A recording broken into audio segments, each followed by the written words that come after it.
1984 kam eine Gruppe von Rundfunkmoderatoren und Funkern in das verlassene Dorf El Mozote in El Salvador.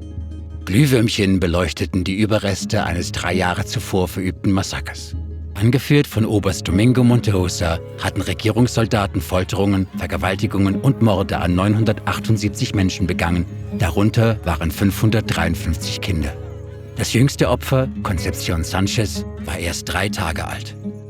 Sowohl die US- als auch die salvadorianische Regierung bestritten das Massaker, dessen Geschichte nur wenige überlebende Menschen erzählen konnten.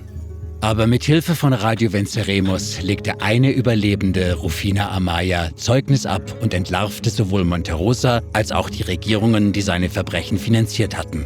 Das Massaker war eine von vielen Gräueltaten, die an den Bauern El Salvadors begangen wurden. Seit dem 19. Jahrhundert kontrollierte eine Handvoll Oligarchen fast den gesamten Boden des Landes und zwang die Menschen fast umsonst zu arbeiten. 1932 führten indigene Landarbeiter einen Aufstand an, doch die diktatorische Regierung reagierte mit Völkermord an diesen Gemeinschaften. Von da an herrschte im Land eine Militärdiktatur nach der anderen, im Einvernehmen mit den reichen Landbesitzern. Ihre Macht wuchs erst in den 1960ern, als die USA begannen, das Regime mit Militärhilfe zu versorgen. Sie wollten die Ausbreitung reformistischer und revolutionärer Bewegungen verhindern, die sie als Bedrohung des Kapitalismus ansahen. Sie gaben riesige Summen für die Ausbildung von salvadorianischen Soldaten und Todesschwadronen aus, faschistische Militäreinheiten mit brutalen Methoden der Aufstandsbekämpfung vertraut.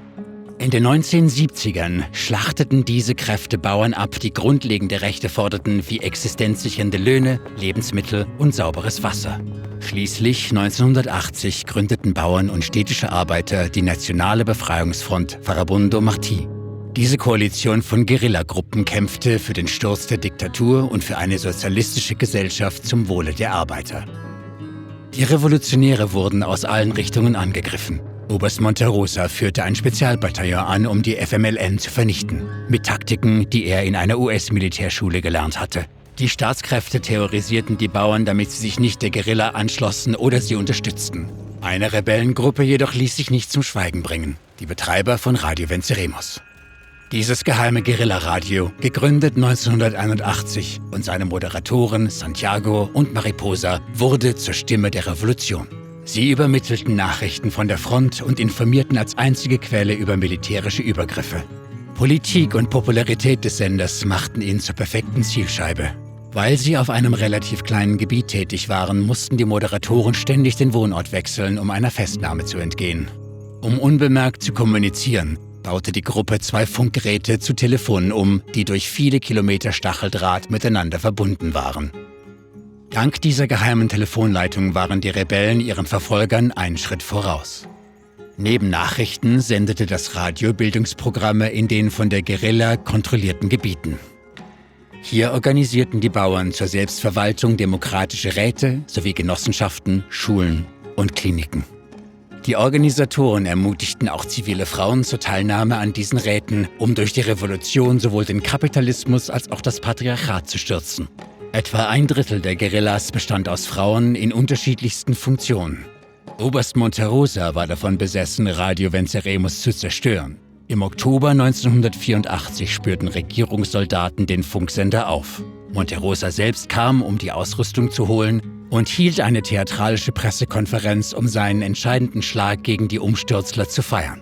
Doch in Wirklichkeit hatte ihn das Radioteam ein weiteres Mal überlistet. Der Transmitter enthielt eine Sprengfalle. Sobald Monterrosas Hubschrauber die Pressekonferenz verlassen hatte, zündeten Mitglieder des Teams den Sprengsatz über El Mozote und töteten den Oberst in der Nähe des Dorfes, das er ausgelöscht hatte. Monterrosas Tod war ein Sieg in einem viel größeren Konflikt. Der Bürgerkrieg wütete noch weitere 8 Jahre, bevor er 1992 endete, als Friedensabkommen die repressive Nationalgarde auflösten und es der FMLN ermöglichten, eine politische Partei zu werden. Aber diese Abkommen befassten sich nicht mit den Problemen der tiefgreifenden strukturellen Ungleichheit.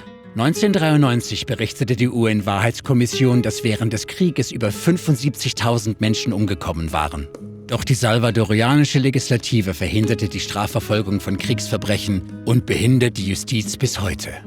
Bis 2021 wurde kein einziger beteiligter US-Beamter vor Gericht gestellt und nur ein Mitglied der salvadorianischen Regierung wurde wegen Kriegsverbrechen verurteilt. Auch in den USA wird die Geschichte ausradiert. Denn diese und andere Berichte über US-Interventionen in Zentralamerika werden selten in öffentlichen Schulen unterrichtet. Aber die Opfer wollen nicht vergessen werden. Rufina Amaya erzählte weiterhin ihre Geschichte bis zu ihrem Tod im Jahr 2007. Und Überlebende anderer Massaker organisieren sich immer noch, um staatliche Gewalt anzuprangern. Sie kartieren die Stätten alter Massaker, exhumieren und beerdigen Angehörige und bauen Heiligtümer und Museen. Alles in der Hoffnung auf eine gerechtere Zukunft. Wenn du gerne etwas über die Geschichte lernst, abonniere unseren Kanal. Jede Woche veröffentlichen wir Animationen über alles Mögliche, von der Verschwörung gegen Julius Caesar bis hin zur dunklen Geschichte der Bananen.